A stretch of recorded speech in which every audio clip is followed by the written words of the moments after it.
Nosso bate-papo de hoje é falar sobre a cirurgia plástica e medicina do esporte. O que mais você tem que fazer fora a cirurgia plástica para melhorar a sua saúde? Estou aqui hoje com um colega meu que eu conheço há muito tempo e, na verdade, eu conheci anestesiando para mim e desde já eu conheci a sua competência. Na ocasião, ele era 2 vezes o que ele é hoje e resolveu virar a chave. Então eu chamei ele aqui, fez uma outra especialização fora anestesia de medicina do esporte, vai contar um pouquinho para a gente todo esse processo e qual a importância de tudo isso. Doutor Adriano Froy, seja bem-vindo ao nosso canal aqui. Muito obrigado, eu que agradeço, uma satisfação imensa.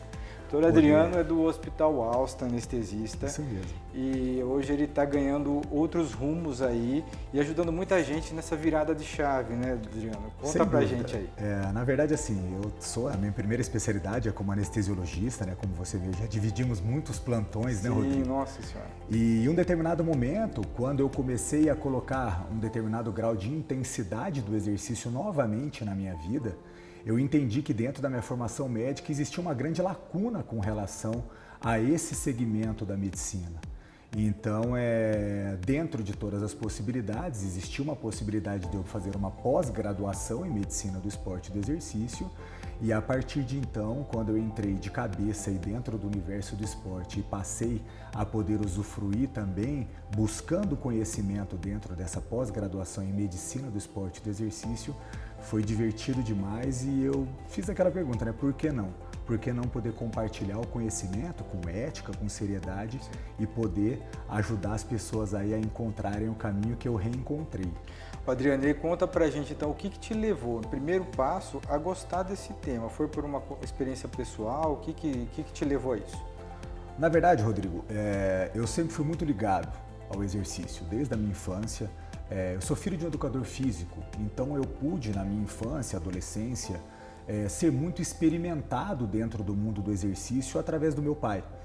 E só que chegou um determinado momento, depois que a gente entra numa rotina, em um primeiro momento no cursinho, prestando medicina, depois eu terminei a faculdade, eu sempre tive tendências de ser sobrepesado, sempre fui uma criança grande, sempre fui aquele gig, né? O grande para a idade gestacional, sempre fui uma criança que teve tendências ao sobrepeso. E um determinado momento... Homem é um gigante, né, gente? Vamos falar a verdade. E um determinado momento da minha vida adulta, quando eu entrei naquele ciclo, residência médica, muito plantão, muito trabalho, início da minha vida... Só estudo, início da minha vida profissional, eu tive um período de abandono. Abandono mesmo, Rodrigo, um período de abandono. Mas antes não, antes você sempre, então... Eu sempre me mantive ativo, sempre me mantive ativo.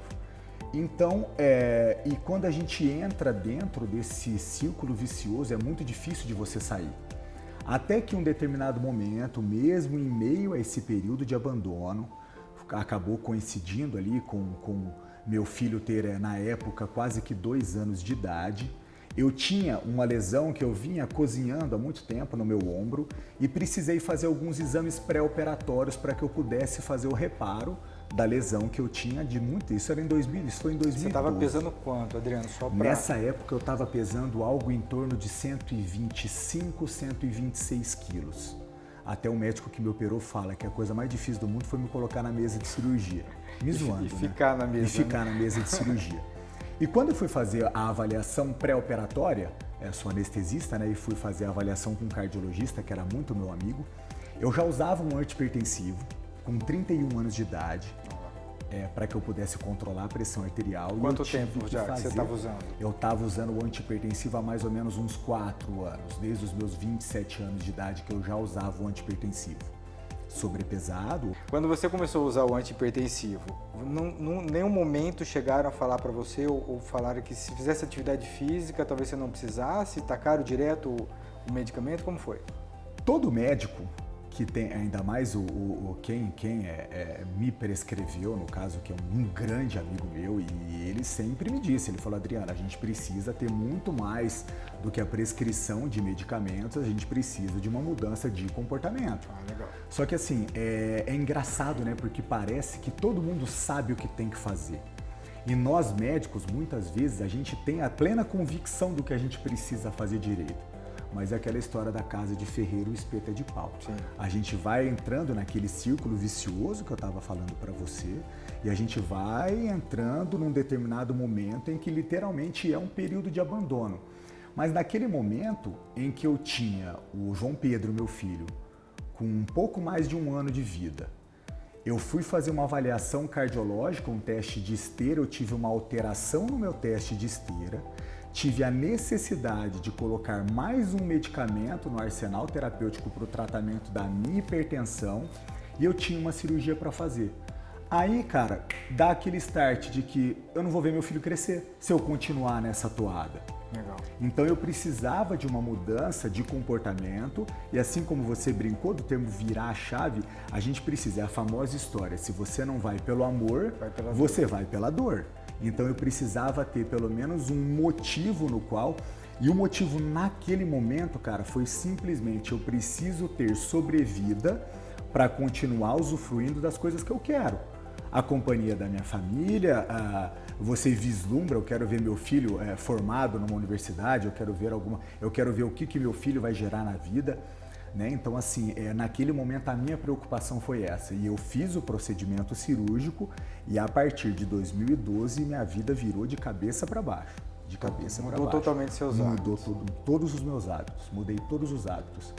Em um primeiro momento muito difícil, eu acredito que talvez tenha sido uma das coisas mais difíceis que eu fiz, porque você chegar de 126 quilos e você chegar aonde eu cheguei aproximadamente um determinado momento, agora já não estou mais nesse, mas eu cheguei a 84 quilos e sem uma intervenção cirúrgica, sem uso de nenhuma artimanha mirabolante, medicamento, simplesmente com reeducação alimentar e mudando seus hábitos de vida, incluindo o exercício dentro dele, dentro desses hábitos, eu acho que foi sem dúvida nenhuma a maior contribuição que eu mesmo fiz para a minha saúde. Contar para o pessoal, né? A gente que viveu muito de plantão, né, Adriano? Sim. Passar a noite toda lá, assim, trabalhando, atendendo, né? Dos hobbies é comer também, né? Sem dúvida. Então, se tiver aí, um parceiro para pedir com fome, pizza, vamos pedir uma pizza, vamos tomar uma coca. Então, essa acaba sendo uma rotina noturna, né? Então, por isso que muita gente que tem hábitos de plantão, de vem plantão, acaba engordando, né? E a gente faz tudo com muita pressa, né? Por exemplo, você às vezes tem uma janela de 15, 20 minutos para se alimentar, entre uma cirurgia e outra, por exemplo. Você recorre a escolhas que não são inteligentes. Sim. Então você acaba comendo salgado, você abre um salgadinho, você pega um pacote de bolacha. Come mais do que precisa, porque Exatamente. você tem que comer rápido. Exatamente. E não deu tempo ainda de você atingir seu nível de saciedade. Sim. E aí você come mais coisas e depois você fala, puxa, por que eu comi tanto? Sim, né? sim. Então isso é interessante porque assim, a mesma dificuldade que as pessoas têm, nós também passamos por isso. Né? Mesmo a gente preconizando, né, uma melhora tanto estética quanto de saúde, mudar essa chave, nós também passamos pelas mesmas dificuldades. Sem e tivemos dúvida. que tomar algumas decisões na vida. Né? E aí muita gente procura para fazer cirurgia plástica achando que a cirurgia plástica vai resolver esse problema. E na verdade, o intuito maior de trazer o Dr. Adriano é mostrar que assim, a cirurgia plástica, claro que ela vai ajudar bastante, vai beneficiar muitas pessoas, mas sozinha, sem a pessoa ter esse movimento e essa mudança, não vai atingir um resultado que seja duradouro e não vai atingir a saúde, não é, doutor Adriano? Sim. E o Adriano, além de tudo, ele é anestesista, então ele pode dizer pra gente quais são os benefícios da pessoa que faz atividade física e vai passar por uma cirurgia e aquele que não faz nada, assim, tem algum comportamento diferente, Adriano? Ou no intraoperatório, em termos de medicamento, ou até no pós-operatório, em termos de dor? Muita coisa. Passa um pouquinho dessa parte pra gente. Eu posso só fugir um segundo do tema, Claro. só para que eu possa entrar nesse assunto. Claro. Nós vivemos nos últimos 2 anos e meio um contexto muito caótico, surreal, né? E esse contexto em que nós vivemos, de tudo que foi muito ruim, ele trouxe o acesso a uma informação preciosa para nós dentro da medicina, de que as pessoas que tinham vínculos com boas práticas de saúde, pessoas que cuidavam da alimentação, pessoas que cuidavam, que tinham uma rotina de exercícios, pessoas que eram fisicamente e metabolicamente saudáveis, elas perseveraram de uma maneira melhor frente a esse contexto que nós vivemos hoje. Então isso responde totalmente a sua pergunta. A pessoa que hoje tem boas práticas e ela é metabolicamente, fisicamente ativa e mais saudável, ela persevera sobre qualquer contexto de doença. Então, se a gente for para o que a gente tem de desenvolvimento, por que se fala tanto hoje em dia, a pessoa pratica exercício, ela melhora as condições cardiovasculares, ela melhora uma série de coisas. Por exemplo, a Você melhor deixou estratégia. de tomar remédio. Exato. Aí é que eu venho falar. Uma coisa que eu não tinha acesso à informação. Você sabe qual é o recurso não terapêutico, não farmacológico, que tem maior impacto sobre a hipertensão? É o emagrecimento. Então a gente tem que uma perda ponderal de 10 quilos ou algo em torno de 10% do peso corporal de uma pessoa pode levar a uma diminuição até de 10 milímetros de mercúrio na pressão arterial da pessoa. Então veja que maravilha, aquele cara que sempre esteve no limbo, sabe aquela história do 15, 14, quando ele emagrece, ele volta para níveis fisiológicos da pressão arterial. Então, assim, as pessoas que se exercitam, o que a gente tem no exercício? Por exemplo, vamos falar da anestesia e da cirurgia plástica propriamente dita. O exercício aeróbico, principalmente exercícios de baixa intensidade, eles proporcionam uma angiogênese muito interessante. Então veja que bacana, por exemplo, dentro da cinética da oncologia. Você tem vasos sanguíneos que se proliferam e que podem levar medicamentos para aquelas regiões. Na cirurgia plástica, naquele resultado estético que você quer, perfusão da parede do abdômen, levar células inflamatórias e levar o tecido, todo aquele contexto de medicamentos dentro da anestesia em órgãos-alvos de uma maneira muito mais interessante. Um organismo mais econômico, que tem uma frequência cardíaca mais próxima de uma frequência cardíaca que tende a bradicardia, que faz com que, do ponto de vista da anestesia, nós temos uma farmacoeconomia muito grande para o indivíduo. Diminui a quantidade de anestésico. Diminui o consumo, diminui a quantidade. Tanto é que a briga que nós temos, né, cirurgião, anestesista, é para que a gente crie uma anestesia que tenha uma maior homeostase para o nosso paciente, com técnicas de hipotensão induzida, com bradicardia, e no atleta nós temos tudo isso. Pronto. Diferente de uma pessoa que não tem esse vínculo com o exercício e com boas práticas de rotinas de saúde. Isso a parte pulmonar então nem se fala, né, Adriano? Nem se fala, porque sim. Assim, a capacidade pulmonar, passar por uma anestesia geral, depois de ter uma ventilação mecânica, a recuperação acaba sendo muito mais fácil. Muito né? mais fácil, muito mais fácil. Até a maneira como a gente tem de até fazer um clearance dessas vias aéreas, enfim, é tudo... Você te acorda mais rápido? Ou isso não obrigatoriamente? Não obrigatoriamente. Tem outros quesitos que falam sobre sensibilidade a anestésicos que corroboram, mas a recuperação do paciente é muito melhor. Em termos de dor, Adriano, você acredita que diminui pós-operatório? Eu acho que diminui muito. A liberação de endorfina já? Tanto pela liberação, ele é muito mais resiliente. Porque ele já está acostumado a sentir muita dor também, Adriano. Na verdade, a dor ela é um conceito, né? A dor ela saiu de um capítulo de livro da medicina e se tornou uma especialidade médica, né? E dentro da dor a gente tem aspectos emocionais, socioculturais, físicos, uma série de coisas. Mas o atleta é assim, o atleta, eu falo por mim, a pessoa que se dispõe a fazer o exercício, principalmente próximo de altas intensidades, ela anda de mão dada com a dor. Então você acaba sendo muito mais tolerante, muito mais resiliente à dor. E isso num pós-operatório é um facilitador muito grande para o manejo, né? Eu posso falar até por a minha experiência, Adriano. Eu também por muito tempo, teve um momento que eu falei assim, eu não quero fazer mais nada, né? Eu quero só aproveitar, descansar, né? E aí eu comecei assim, a viver com um anti-inflamatório, mas assim, a gente não tem noção disso, né? A gente tem dor, toma um remédio, tem dor, toma um remédio. Sim. Aí comecei a ter os problemas de formigamento, de membro, descobri a hérnia cervical, torácica e lombar. Aí conversando com um colega, ele falou, você não pode mais deitar assistir televisão, você não pode mais ficar escrevendo no celular olhando para baixo. Eu falei, poxa, tenho 48 anos, né? Assim, acho que tem alguma coisa que não está condizendo com a idade, alguma coisa tem que mudar isso daí. Isso dependia de mim, não dependia de outra pessoa. Claro. E aí foi quando eu decidi virar a chave, né? Lógico que não virei tanto quanto gostaria, mas mudança foi drástica também no sentido assim, anti-inflamatório, quando eu preciso tomar um anti-inflamatório hoje, assim, não sei nem quando foi, sabe? Porque parece que a dor passa realmente, né? Sim. Então, você fica muito mais tolerante a qualquer processo inflamatório, né? E a ciência explica isso, né? Hoje em dia, o músculo talvez ele seja o órgão mais estudado que nós temos no organismo, né? Pela produção de miocininas, de citocinas inflamatórias. É engraçado, né? Porque a gente fala, eu ouço muito o termo, o aumento, fazer exercício aumenta a imunidade. E, na verdade, aumentar a imunidade é uma informação estranha, né? Aumentar a imunidade. A gente não quer que a imunidade fique alta, pelo contrário, né? Senão a gente teria uma série de doenças autoimunes. Sim. Então, na verdade, o que o exercício faz, ele consegue modular de uma maneira favorável o nosso sistema imune. Então, a gente tem produção de interleucinas e tudo isso faz parte de um processo inflamatório benéfico que ajudam a melhorar a nossa imunidade. A gente tem estudos, né? Muito. A gente tem embasamento científico robusto sobre isso na literatura. Até o começo do câncer, né? Então, tem estudos sobre isso daí, sobre que a atividade física ajuda realmente.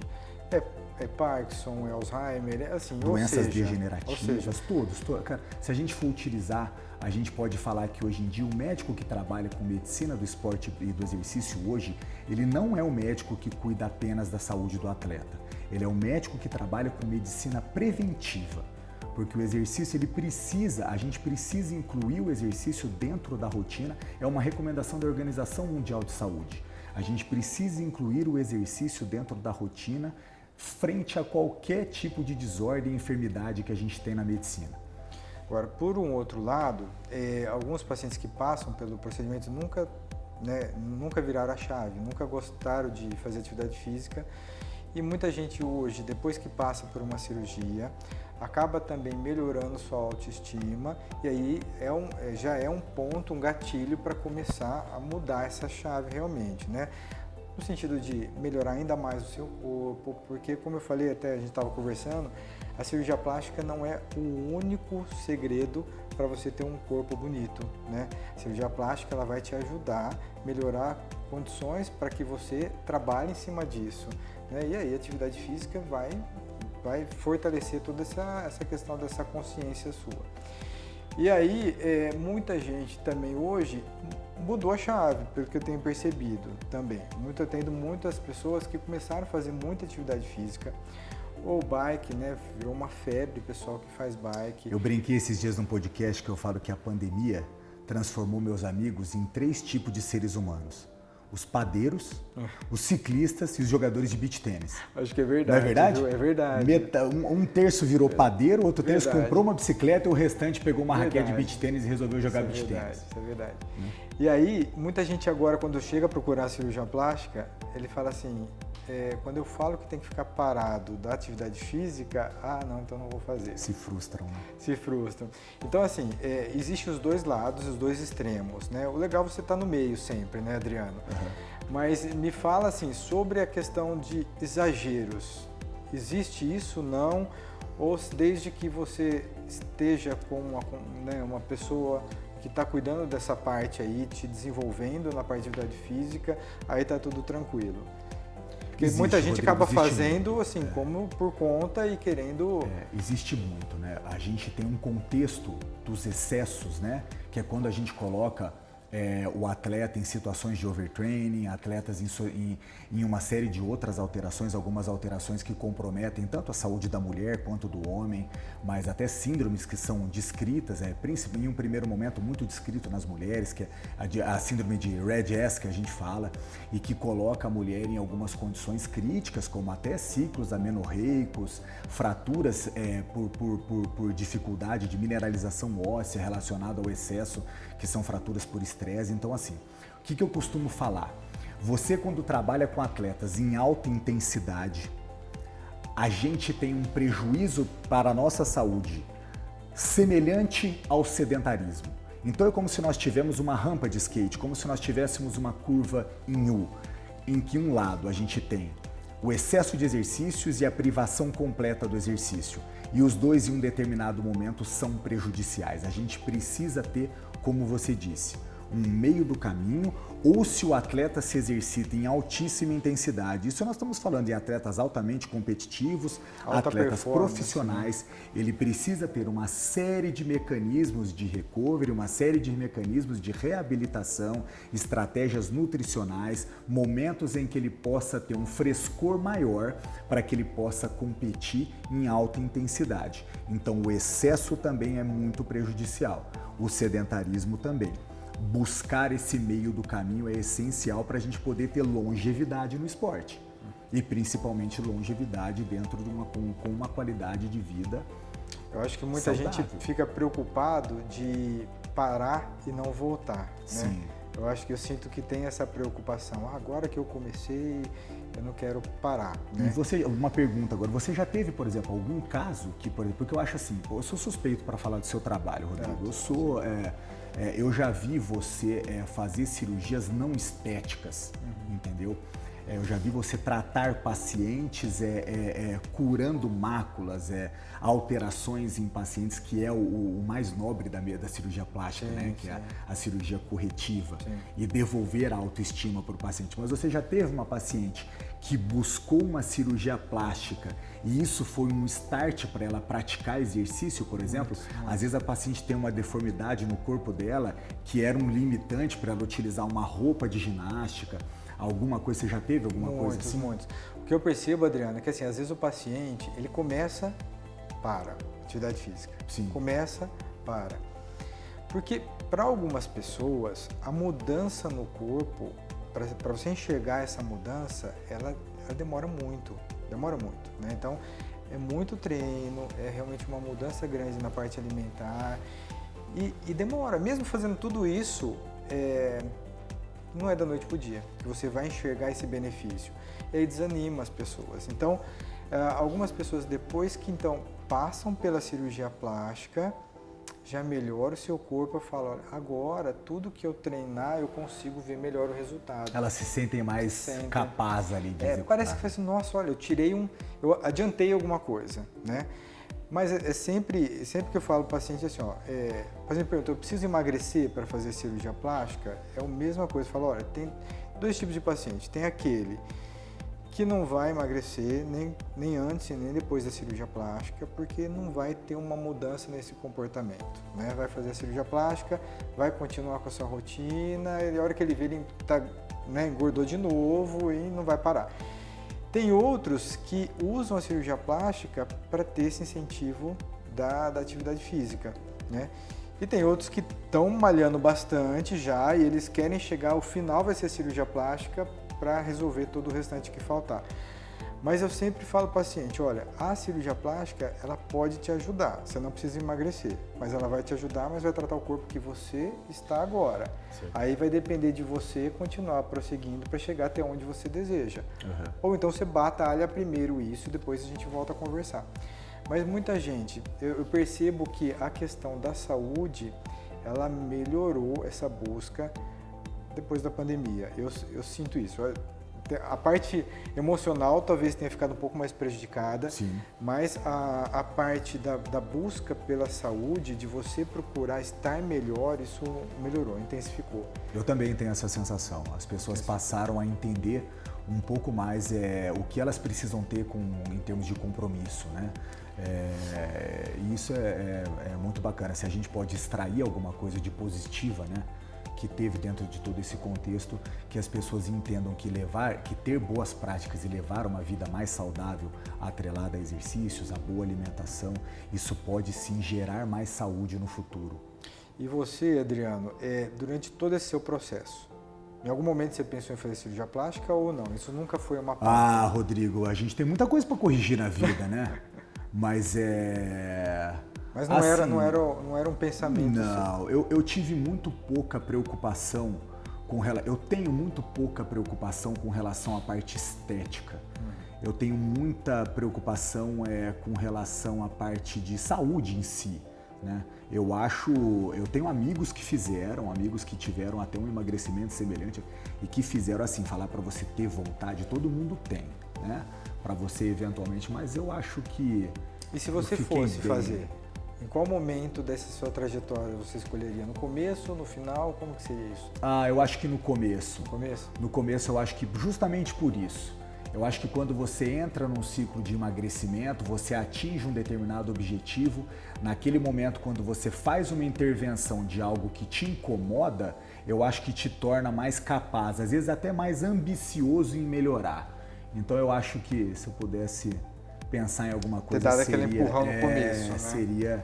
Seria no começo ali, eu acho que seria um momento assim, caso pensasse. Legal.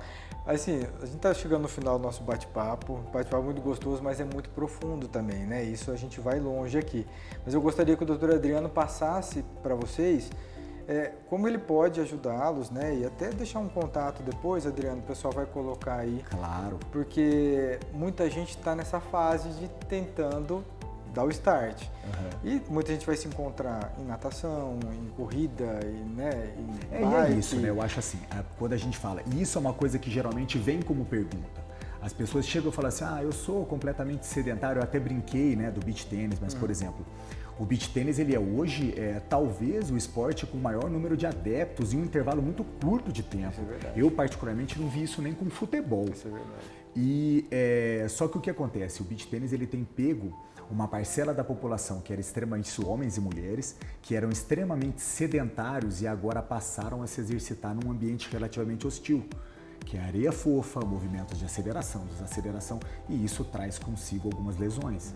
Então acaba sendo um pouco frustrante para a pessoa que nunca se exercitou de repente partir. Mas o que eu falo para todo e qualquer paciente, não vá pela moda. Vá pela sua adesão. Você consegue orientar as pessoas no que seria mais adequado para cada um? Nesse sentido, é o conselho que eu dou. Não tem como eu falar para você, Rodrigo, você tem que nadar. Rodrigo, você tem que andar de bicicleta. Você tem que correr. Não, eu preciso da sua adesão. É que nem, por exemplo, falar sobre dieta e estratégias nutricionais. Se a gente não cria mecanismos em que o paciente vá se aderir a essa estratégia, tudo fica frustrado. Aí o paciente entra nesse, eu me matriculei na academia, eu saí da academia. Eu entrei num grupo de corrida, eu saí da corrida. Eu fui para o beach tênis, eu saí do beach tênis. Se não houver felicidade na execução, a gente não tem adesão. Então, primeiro, descubra alguma coisa na qual você vai se sentir feliz e satisfeito praticando. Seja dança, seja futebol, corrida, vôlei de areia, beach tênis, o que for. A gente precisa ter adesão, a gente precisa ter o compromisso com a saúde e precisa ser prazeroso, porque na grande maioria das vezes a gente vai usar isso como algo, como um hobby, como algo que precisa ser alegre, precisa ser descontraído, talvez um ponto de encontro. Não dá para usar esse tipo de ponto de encontro para cachaçada também, né? É isso que eu ia falar, né? Agora tem assim, alegria, eu vou lá, jogo meu futebol. Exato, aí no daí final... são 8 long neck depois, né?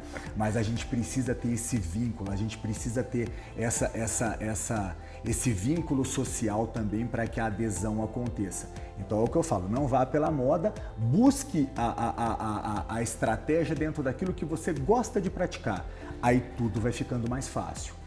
Mas aí nesse processo, a pessoa te procura, e aí como você vai ajudando ela então? Porque isso primeiro é a orientação. Mas aí depois, a pessoa tentou uma coisa, como que você consegue ir orientando? Você orienta a parte de atividade física? Oriento, cara. Por exemplo, eu tenho, graças a Deus, um nicho muito diversificado de atletas. Atletas de alto rendimento, atletas que competem a nível profissional e pessoas que estão começando a buscar uma familiaridade com o exercício. Então vai muito daquilo que se apresenta no meu consultório quando a gente envolve medicina do esporte e do exercício. Por exemplo, se você pega um indivíduo que em um determinado momento teve um diagnóstico de diabetes, por exemplo, qual a intensidade que ele deu? Um indivíduo que veio com alguma cardiopatia, qual que é a intensidade do exercício que vai ser segura para ele? Qual que é o elo de ligação entre as outras especialidades médicas para que a gente possa puxar isso no contexto do exercício? É tudo isso que eu tento fazer dentro do meu consultório. Uma tutoria, Adriano, você vai acompanhando quanto tempo o seu paciente? Eu deixo muito a critério do paciente. Se a gente for levar em consideração o que muita gente procura, por exemplo, eu quero saber se eu posso me exercitar. Eu quero fazer uma avaliação pré-participativa para qualquer tipo de exercício que eu vou fazer. certo? Quero uma avaliação pré-participativa. Atendi recentemente aí um garoto que é jogador de futebol e queria fazer uma avaliação pré-participativa para que ele possa jogar num clube lá de São Paulo. Então, assim, a gente faz uma avaliação pré-participativa para esse garoto e, na grande maioria das vezes, para o atleta amador, uma avaliação pré-participativa que envolve gerenciamento de exames clínicos, exames cardiológicos, é suficiente para que a gente faça isso de maneira anual. Quando que eu restringo um pouco mais e puxo um acompanhamento mais perto, principalmente pessoas que mudam muito do grupo de exercício, mudam muito a execução do exercício, muda de um esporte para outro e quem quer em um determinado momento, buscar a performance esportiva. Aí a gente vai estreitando o vínculo do acompanhamento, sempre buscando acertar mais do que errar dentro da periodização. E eu procuro fazer a interface com o treinador, com o nutricionista, com o fisioterapeuta e toda a equipe multidisciplinar para que o caminho final, o desfecho, seja favorável ao atleta ou a qualquer pessoa que me procurou. Você ajuda a montar essa tabela de treinos aí para...